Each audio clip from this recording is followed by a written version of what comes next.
Still, people are not very much aware about the autism. What does it mean for a child and their family? They have to accept that their child is different and it's okay. It is affecting the kids and we have to work together as a society.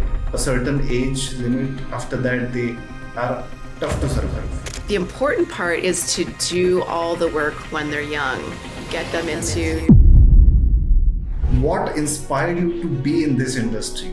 I knew that I was always very compassionate in my nature. I didn't really find a field or industry that I could work within that could express that fully. And what's the initial stage which we could just prevent them? Because we say in medical, prevention is always better than cure. When families are saying, like, should I get vaccinated? Should I do this? Should I do that? They are seeking answers all the time after they get a diagnosis. The child is diagnosed and they think, what did I do? Did I eat something wrong when I was pregnant? There's a lot of misconceptions. What scientists have found in replication is that you have been dealing in this industry for almost 2 decades now. So what kind of feeling do you have while seeing those kids and their parents? Kids are real, they're developing, they're sweet, they're funny. Our families, I help them get through the grief. Who just hit their age of puberty, then how do they act and how do you guide them? Many families in general, they don't talk about puberty with their kids. They feel awkward about it, or what we do is the government authorities, the agencies, and the laws, the policies which we have, are they doing enough?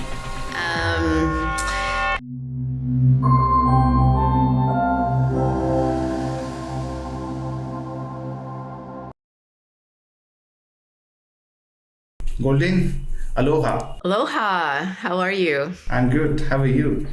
I'm doing well, thank you. It's great to have you on this podcast because the industry you're working in, it's very sensitive and it's very delicate. Yes, it is. We have children who do not know how to speak. We have children who don't know how to play or socialize or dress themselves or follow directions.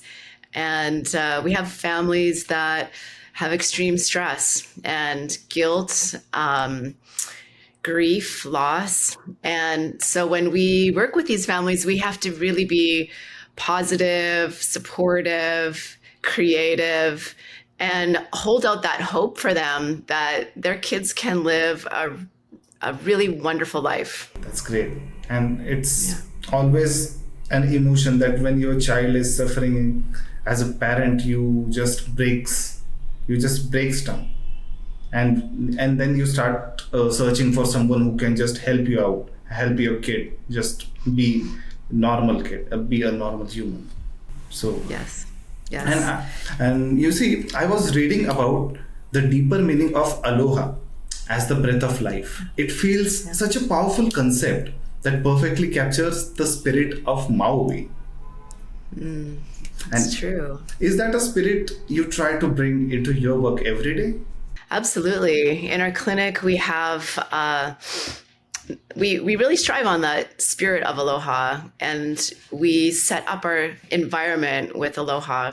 So even from the word aloha, or when our kids arrive at the clinic, aloha, we have that unconditional positive regard and humility, honor, respect, and we love our kids, so we want to see them grow. So we see that inside of them. So we're offering our respects to them and inviting, having fun, and learning together. Let's start with the basic question, because for our audience, the word autism is heard a lot. We heard autism for as per my knowledge, I've been watching and listening to these kind of things for last 6 years, but still people are not very much aware about the autism. So could you just explain us in your simple language, and beyond a clinical definition, what does it mean for a child and their family to be on the autism spectrum, and why is a compassionate understanding the essential first step for everyone? There's a diagnostic manual, and this it's called in different parts of the world it might be called differently, but in North America, it's called the Diagnostic Statistical Manual. And autism has been a diagnosis since I think the 70s. It was established. It was reworded. So it's a specific set of criteria that a child would have to meet, their outward behaviors would have to meet to get a diagnosis of autism. And sometimes other diagnoses have been blended in, like Asperger's, etc. But the deficits are in communication, and then sometimes repetitive behaviors. So sometimes you might see our children doing some flapping motions, some spinning motions, rocking. They might recite their favorite TV show over and over again. We call that scripting.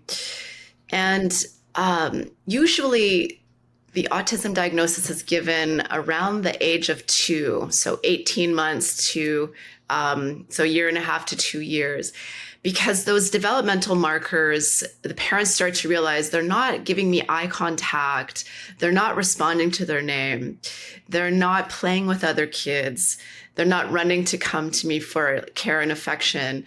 They're not following my directions, and they're not talking. So there's a number of different things that we can look at. And usually for our kids, it's not just one way of being. There's a spectrum. So that's why they use the word spectrum, is that it can show up differently for different kids.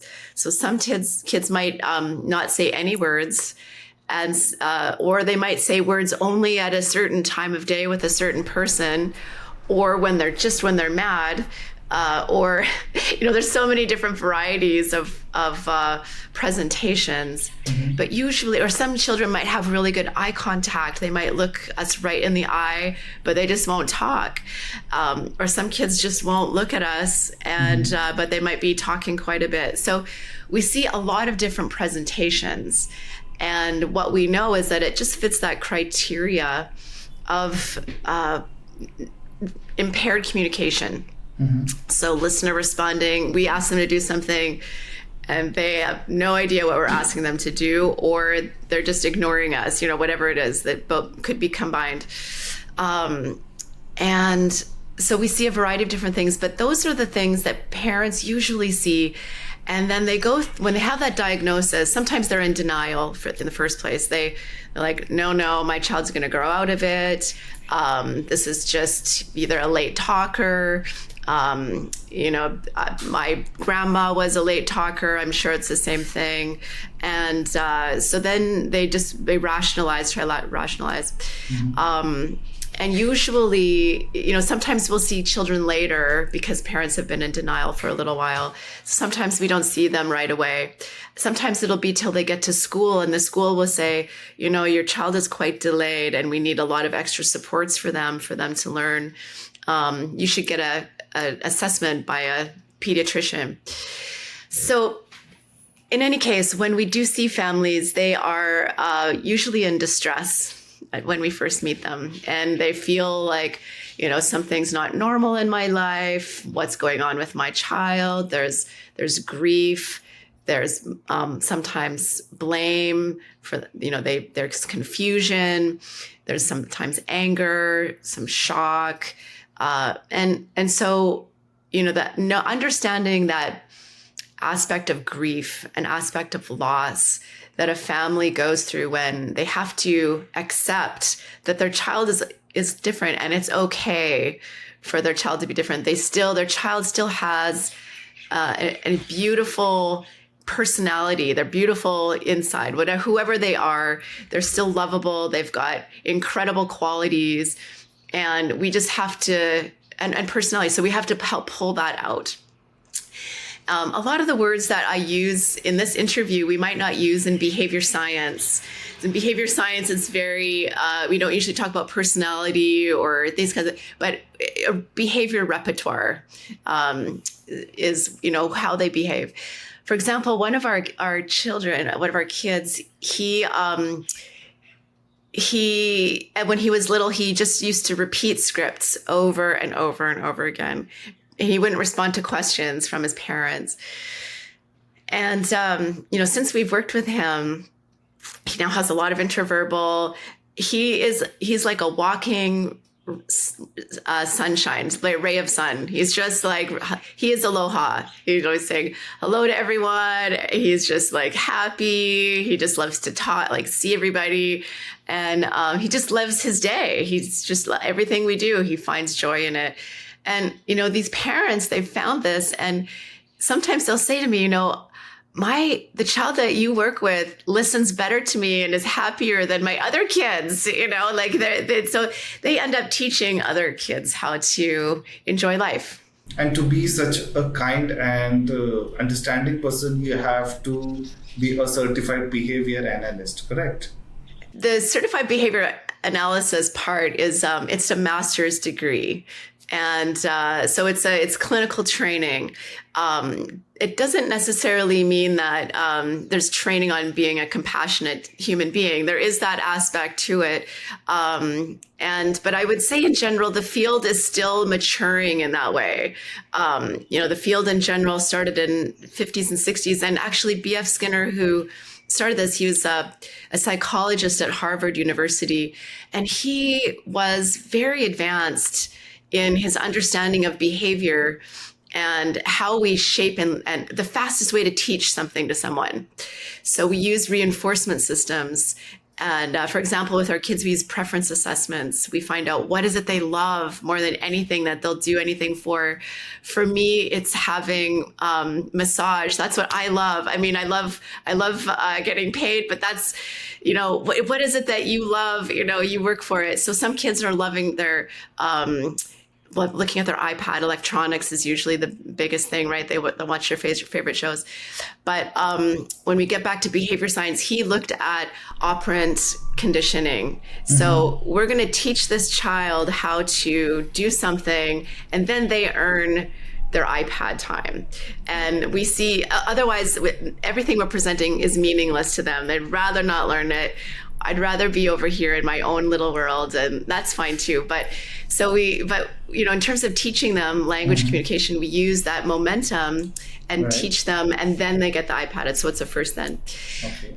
And he was B.F. Skinner was very compassionate. He wanted to see a better world. He thought, we can use these scientific approaches to learning mm-hmm. for us to create a really rational and thoughtful world.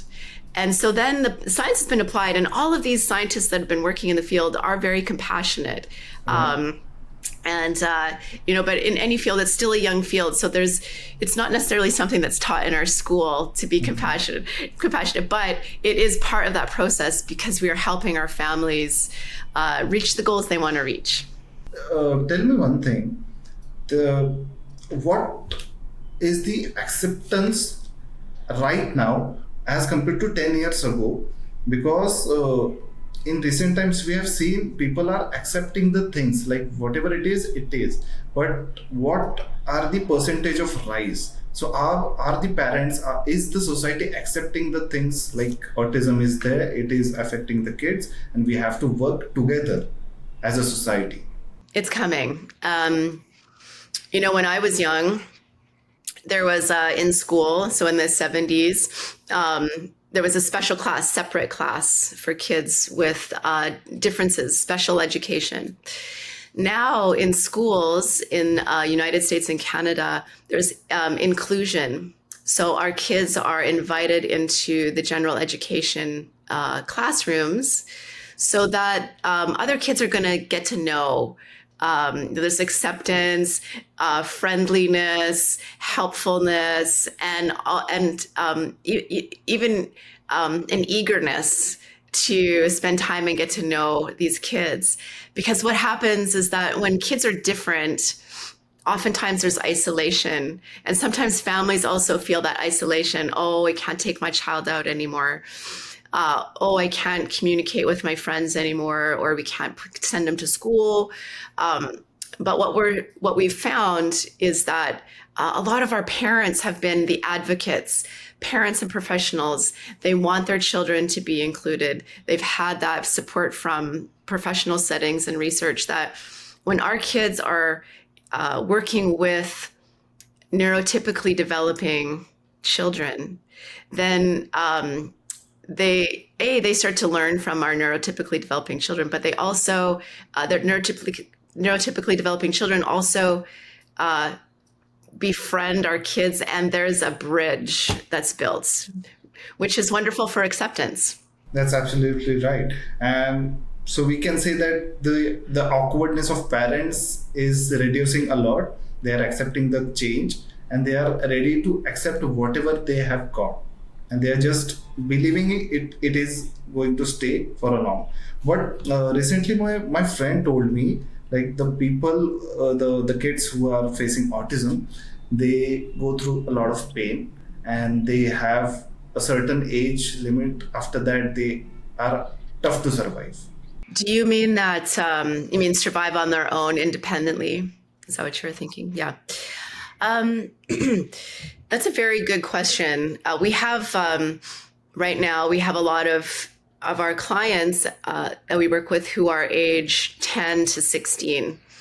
And my clinic, we're just starting to now work with adults as well. This is something I did in my early years when I lived in Victoria, BC in Canada. We worked with in-group homes, residential settings, and day programming. So once our kids get through school, and in here in the US, we have medical treatment. Medical insurance that covers treatment, how to teach our kids how to talk and participate. But once they get to be adults, those supports dwindle.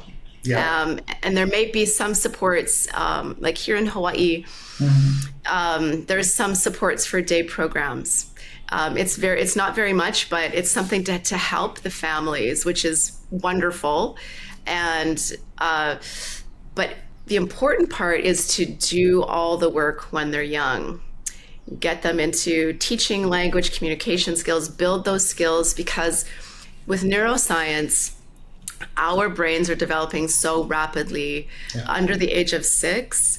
And then, all the way through, we want to give all of those skills for language, communication, social skills, functional skills, get our kids to know how to brush their teeth, get dressed, have a shower, go to the bath, like how to toilet train, all of these really important things, so that they can live more independently when they're older.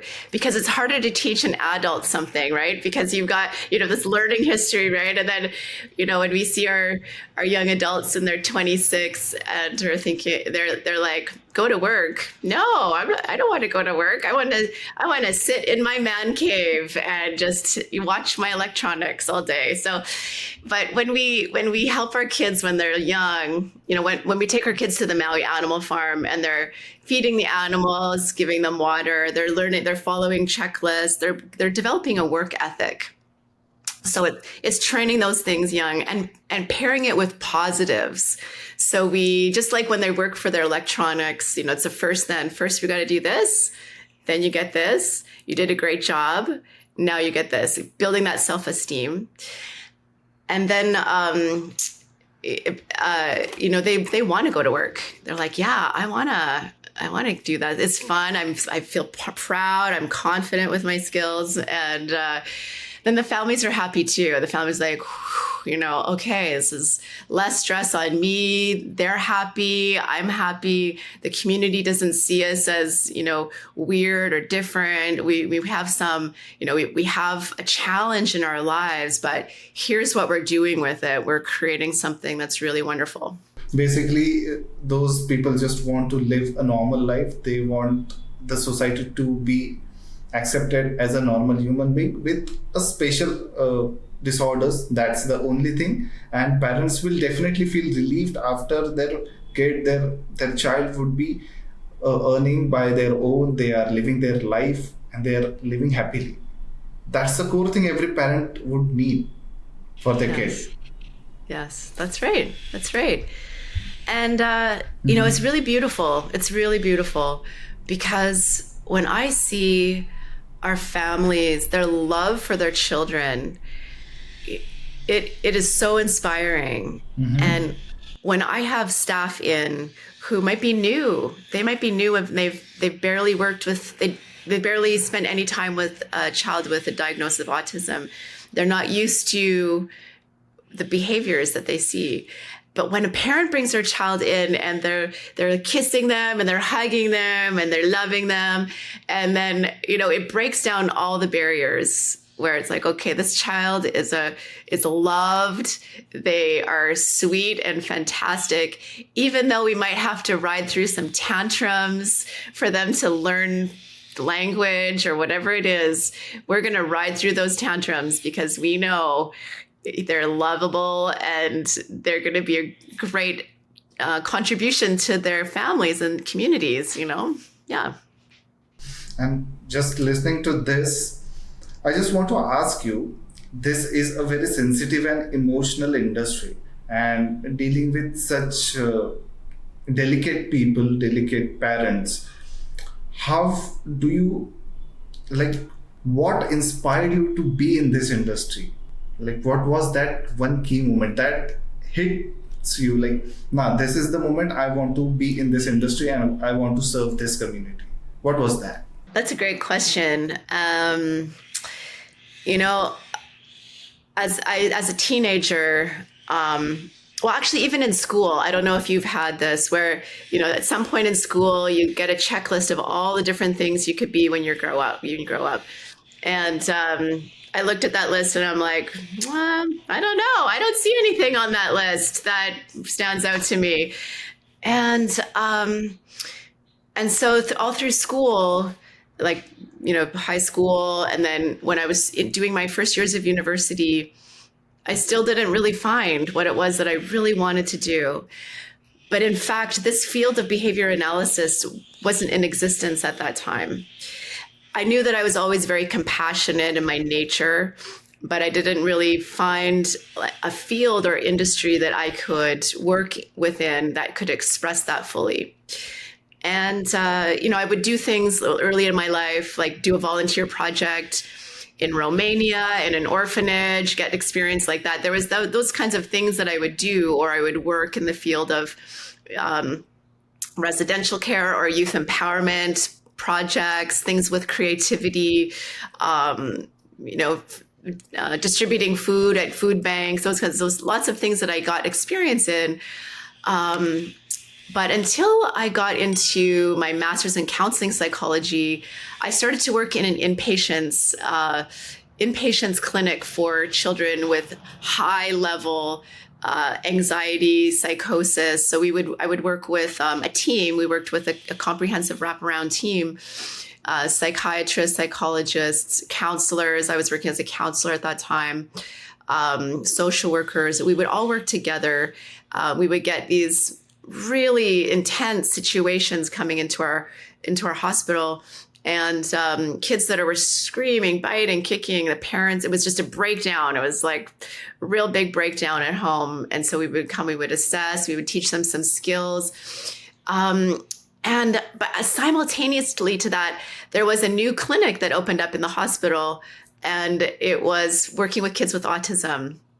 And so I started working with them, and I didn't know what I was doing. Honestly, I was like, I don't know if I can, how to relate. I was such a newbie, such a green clinician. But I had a great experience because the behavior analyst there, she was taking data, and they worked together with a speech and language pathologist. So the two leads were working cooperatively, and then they had a physiotherapist, occupational therapist that were contributing. So we're taking data. It was the perfect setup for me to learn. So I really attribute that experience to deciding that this is a really cool way to work with kids for teaching. And then I moved from where I was in Victoria, BC to Vancouver, BC. And I was looking for a job, and I had my master's in counseling. I was hired for managing this program. And I soon realized this with working with families, parent training, I soon realized I need more skills in behavior training, like in behavior analysis. And so someone at that organization said, well, here's the person to contact. Go to University of British Columbia. And I just happened to get in. I was like there was a huge wait list the year after. So I was very fortunate. And so I was mentored by these really great people. It was fantastic. And I worked with parent training for the first 7 years of my professional life. And so I got to work in homes, and it was really wonderful to build relationships with families. I was using my counseling skills, but also my behavior analysis skills to help families implement in homes. And that is very challenging. So that was kind of my beginning points in the field. It really wasn't an industry in Canada or United States until that time, until like 2000, around the year 2000 or 2006. That's when it started in North America. So almost 2 decades ago, it all started. Yeah, for me. Yeah. Mm-hmm. I mean, it really started with B.F. Skinner at Harvard in 1950s and 60s. But all those pioneers of the fields have been working hard. But for me, it started in the 2000s. Yeah. So what kind of changes did you notice in those 2 decades? Oh, so much. I mean, I'm so lucky. I've had such great mentorship. Dr. Joe Lucician at UBC has been, he is like a Socrates, but very, very humble. He's like very Zen, he's just and he's so congenial. He's just so friendly and warm. So he really taught me that aspect of respect and how important that is in clinical work, because when you're working with families and with kids, you really want to respect where they're at and be professional about it. And you want to be able to give them the confidence that, yes, I know what I'm doing. I can help you. And the confidence in the science, there's that aspect of when we apply the science correctly, it works. And we just have to have faith in that confidence, consistency, those kinds of things. So from that time, and I was coming in with counseling psychology skills that the field of behavior analysis didn't have at that time, like trauma-informed care or things like motivational interviewing wasn't usually used at that time. The field of behavior analysis was a little skeptical of everything, that wasn't behavior analysis, like mindfulness meditation. It's like, what's mindfulness? In behavior science, it's like, what are you talking about? Mindfulness, but because you can't measure it, right? Because this is a science, we measure things, we measure behaviors. You can't see mindfulness. So what does that mean? But so I've seen a lot of change in the last 20 years where now the field of behavior science has given birth to a field of counseling that's a leader in the field of counseling. So Acceptance Commitment Therapy, or ACT, is a leader in evidence-based approach to counseling. And I love it. We use it in our clinic as well. It helps us to diffuse problems, help children be able to use all those skills where they build some cognitive flexibility. So they're able to think outside the box. If their iPads are taken away, it's not the end of the world. You don't have to have a 2-hour tantrum. Right? I've seen that. So that flexibility to accept problems, how to deal with problems, and it's so important for life. All of us have to accept being told no sometimes. How do we handle that? So we have to be flexible. So in general, there's been a lot of change in the last 20 years, and all for the better. I think there's a lot of really young new practitioners because the field has exponentially grown very quickly. So a lot of the practitioners are, around like 30 or between their 20s or 30s. So it's very young. The pioneers of the field are getting, they're getting older, they're 70s. So we're starting to see a lot of, the passing of the torch is kind of just happening. And so there's still a maturation that needs to happen in our field where, where people are coming into themselves, understanding that As professionals, many people are trying to find their name and, fame and their niche and things like that. But we want to look at this as all of the tools that are coming together, and that lineage of science where B.F. Skinner started this, it's possible to have a really high functioning community when we teach the skills that we need for our community members to be successful, for learners to be successful, mastery level at things. We have all the tools we need to teach these skills. Okay. So as we are speaking about the disorder, can you just put some light or share any kind of knowledge you have? What just triggers in these kids that brings them to the autism disorder?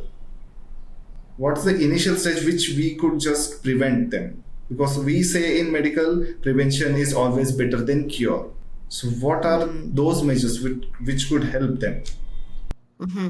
Do you mean prevent the diagnosis or prevent problem behavior?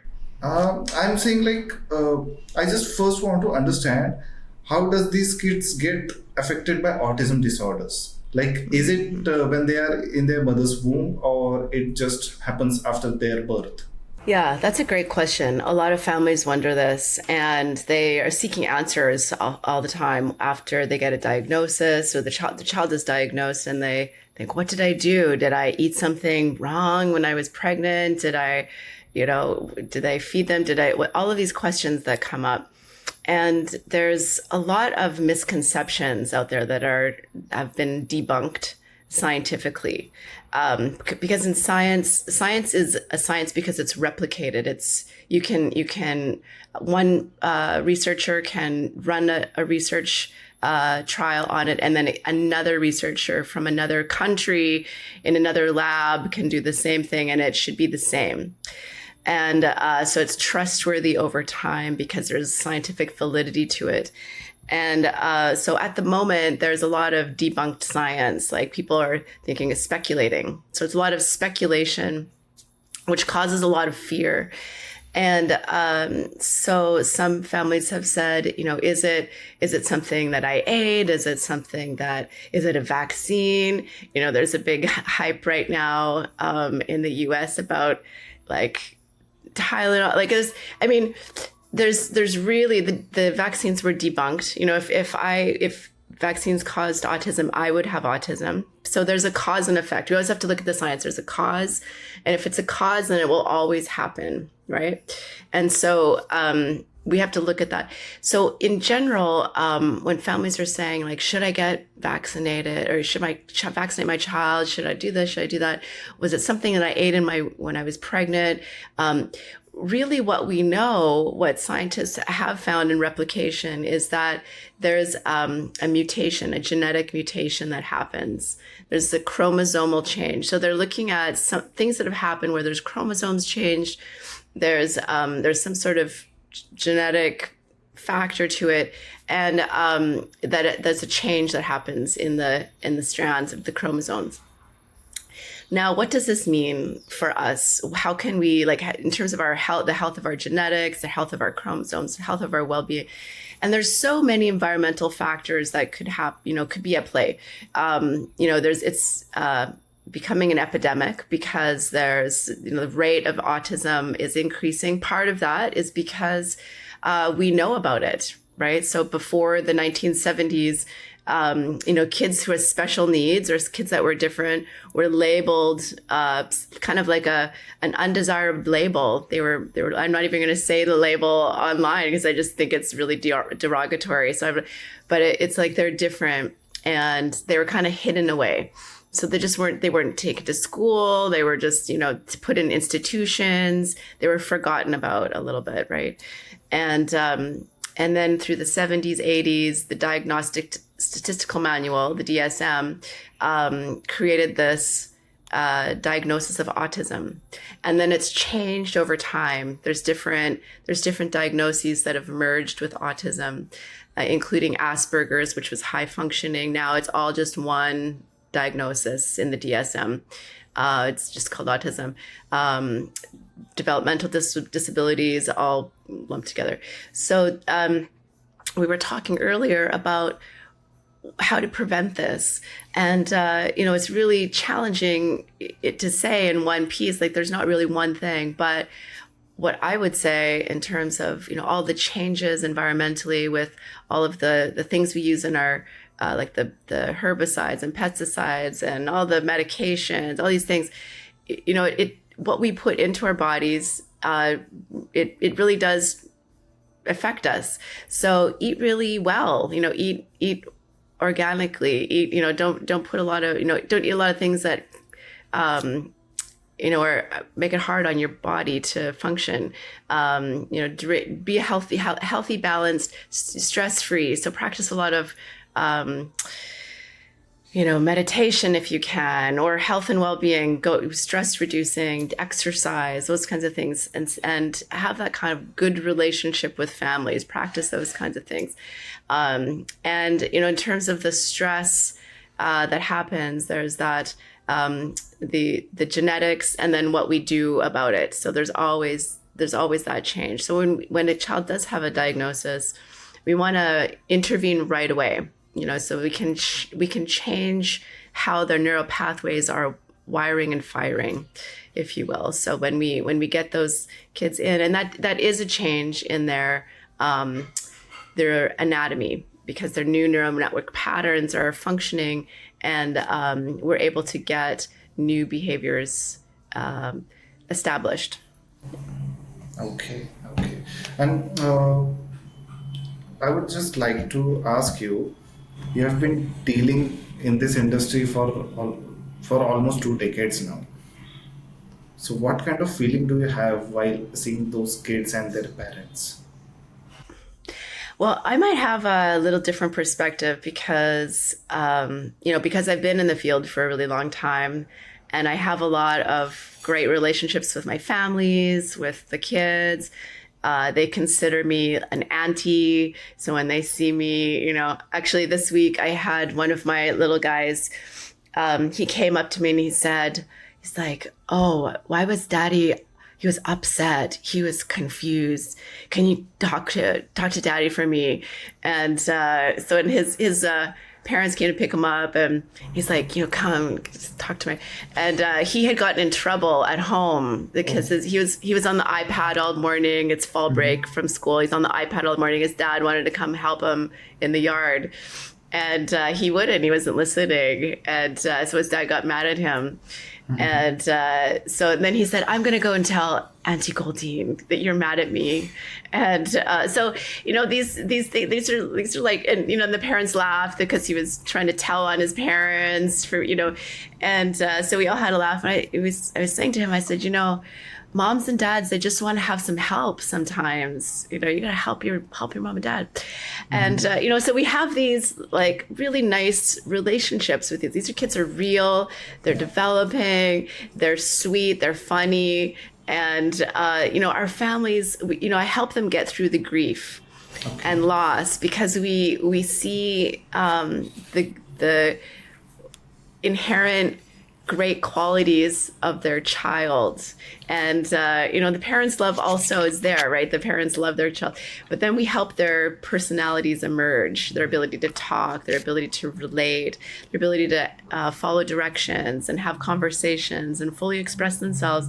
And so we love watching our kids grow up. We think it's so cute and funny when they get their first phone and they make their first text, and they make their first, they go on their first dance, or the first time that they go to the fair, or those kinds of things, or they're developing job skills. They're complaining, they got a vacuum, oh no, and so it's like, okay, well, you're doing such a great job at that, so we have a lot of humor with it. It's like, this is what you got to do when you're older. You got to vacuum, you got to wash the window, all these things. And so we try to have a lot of humor and fun with them, and so that they love coming to see us, and that we can teach them in a fun way.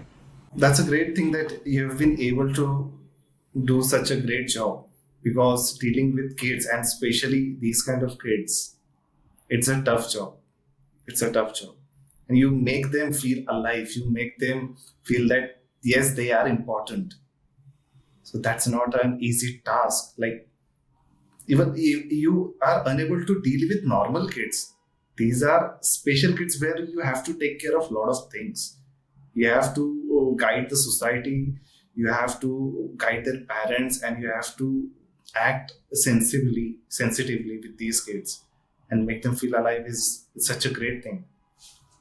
Yeah, we definitely are a team. We've definitely had to sit through a lot of tantrums, and, some of our kids, we're saying no to them, and they're spitting and they're breaking things. And, at the end of the day, we're shaping their behavior, and tolerance. We have a lot of tolerance, and then we teach them to have a lot of tolerance too.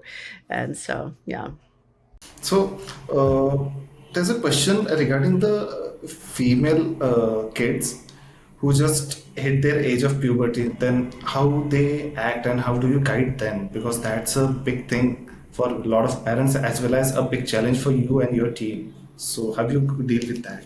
Puberty can be kind of an awkward situation for a lot of families in general. But then when it comes to children with developmental disabilities, it can seem a lot more awkward. Many families in general, they don't talk about puberty with their kids. They feel awkward about it, or they don't tell them the things that they should know necessarily to figure all of this out. And so it's sensitive, and it's also individual for each family culture. So what we do is we don't assume that the family is going to deal with this on their own. We have that conversation with them, like, how are you approaching, puberty, where they might be attracted to the opposite sex, or they might be going through body changes. So we gauge it with like a cultural perspective, and then also family perspective. Because some families are like, nope, you're not dating until you're 20, and you're not going to have a girlfriend, or you're not going to have a boyfriend, or, that kind of thing. Okay. And but in terms of, body changes, so these kids, they're getting used to the idea of growing up. Okay. And their body changing, and learning all of those things that they need to learn about to take care of themselves. And do that independently, because we don't want, we want to avoid parents having to do everything for our kids. Okay. So that's why we start young. We start young, so that they can start to learn hygiene skills, all of those things, how to wash your hair, how to get dressed, how to, all the toilet training pieces, how to do all those things, how to wash your hands really good. And then all those things of like, cleaning in the house, all these things, cleaning up after yourself, doing, putting the dirty laundry somewhere, doing some laundry, folding the laundry, all these kinds of things that these kids are going to need to know about. And then, some kids are like, all of a sudden, it's like, oh, I kind of smell, and they're smelling themselves, and, and then what to do about it. And they become self-conscious, or they go through these periods of having little crushes, and so they don't like me. And there's all these like emotions that come up as well, that we start to have to navigate, the frenemies and the crushes and all these kinds of things. But in general, we teach through task analysis, like a recipe for something, or like an instruction manual. So all of the steps for whatever it is that they're having to learn to do by themselves, whether it's shave, or they have, for girls, like how to, do all the things that a girl might need to do during puberty. We go through all these steps, and we keep it, we respect their privacy and their, and how they handle things as well. We want them to be as independent as possible. We want them to do all of these things. So, for example, we did do a shaving program at the clinic. So our guys was shaving, learning how to shave, and he'd come up all baby face, and we'd be like, "Oh, that's so wonderful," and so he gets a lot of praise for all of these things. But we do try to keep that the dignity of growing up, because kids get to be very self-conscious at that time, their first pimples, or, they'd be like, I've got something. And so then we kind of normalize it, right? We're like, that's just normal. This happens. It's okay. And just reassuring them their self-esteem, through all these changes, and they can handle them. And this is how they do them. Some kids, as for girls, you would ask for girls, like some girls might have that time of the month, they might have to have some pain medication, or they might have to learn all those things. We just go through task analysis step by step. I've not been able to witness these kind of things, but my friends have shared their experiences with this. So this question came from there. Like, how do you deal with puberty thing? Just got to teach them, and step by step, and give a lot of praise, and have a lot of humor too, because you want to make all these changes fun. Otherwise, it can be so stressful for everyone. Okay, so it is all about appreciating the efforts. Yeah, that's right. Appreciate efforts, and one step at a time. Just like brushing teeth. If they pick up that toothbrush, that is really great. If they put the toothpaste on, that is fantastic. And now you got all those parts, you got to get all those areas. That's amazing. And then you do all the other things. You rinse it out, and you clean the toothbrush, you put it back. Fantastic. So all of those steps, little by little, and then you fade out. You don't want to keep doing it for them. You just let them start to do it, and you coach them. You can say some coaching things, but don't try to do how you just like, okay, now you do it. And then you give a lot of praise. You might give them their favorite thing. Now we get to go for blah, blah, blah at the store. You did it. That was great. So those kinds of things where you fade out because you want them to do it. You don't want to be doing it for them, for their life. Yeah, that's right. Because they have to live their life on their own. So you have to just train them. That's the whole part. Yes, training. It's teaching. It's becoming a teacher. That's the other thing for parents, is that we try to empower them to be their children's teachers, and they feel confident with using reinforcement and then shaping behaviors, like, okay, you do it. And yeah. Checklists, visual schedules, all of these kinds of things are very helpful for teaching. Checklist, yeah. So checklist is the thing, and appreciation is the thing. And humor too. Humor. Yeah. Okay. Mm-hmm. You can model stuff like that with your kids. Say for example, I'm just giving an example of brushing teeth, but you can also show them simultaneously. Okay, let's brush our teeth together. You do yours, I'll do mine. Okay, and then so you're doing it together, and then you read everything together. You did it. That was amazing. And now on to the next step. The next question is about the authorities, the government authorities, the agencies, and the laws, the policies which we have in the practice. So what's your take on that? Are they doing enough? That's a great question. Being Canadian, I'm actually from Canada, and I practiced in Victoria and Vancouver before I moved here. And we'd had a lot of parent training. There was a big portion of parent training that was paid for by the government in Canada. But an early intervention, like what I'm doing here, was not paid for by the government.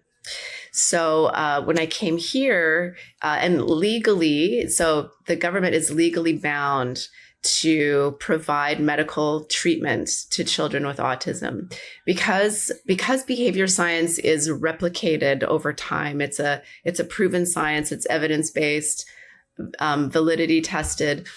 When we teach as scientists, it's approved by the medical associations as a valid form of treatment. And a valid form of treatment of autism is applied behavior analysis, so ABA. And so then everybody's medical insurance has to provide this for families. And in Canada, it's not that way yet. I mean, there might be something, but in the US, I think there's just a lot of lawyers in general. So there's a lot of class action lawsuits that have gotten to this place where families are able to access this. So yes, I do think there's a lot being done that families can access.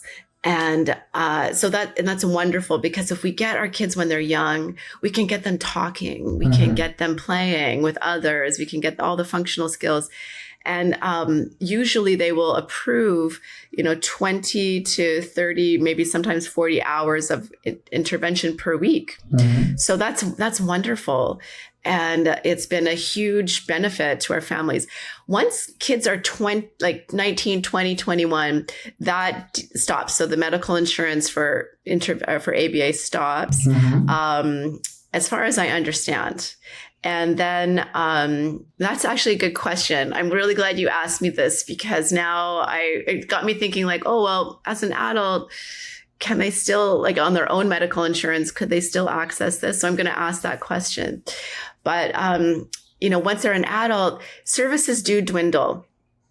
So there's sometimes a little bit of respite. So there's finances that will go to the family. They can pay someone to take care of their adult child, take them out during the day for, community integration, where they go swimming or go for a walk or go to the store, that kind of thing. And so there's a little bit of funding as an adult, but medical insurance by far, when the kids are younger, is really well covered in the U.S. I mean, it's state by state. Okay. So not every state has this, but I think maybe 48 of the 50. Out of 50. Yeah, states have it. Yeah, so maybe 47. So that's a great number, actually. Yeah. But do you think it is enough at the moment? Yeah, there are some really great resources for U.S. citizens in terms of their medical insurance coverage, because they could get up to 20 to 30 hours of intervention per week, depending on the child, and depending on the needs. And this is a huge amount of support. So there's a lot that can be taught, a lot that can be generalized into family homes. Some families don't use it, and some families don't use it at early intervention. So then they kind of, it's really, it's wonderful when parents are go-getters. They're like, okay, I'm on this. I'm going to get this happening for my child. And they really see the potential of using it. And then especially at an early age.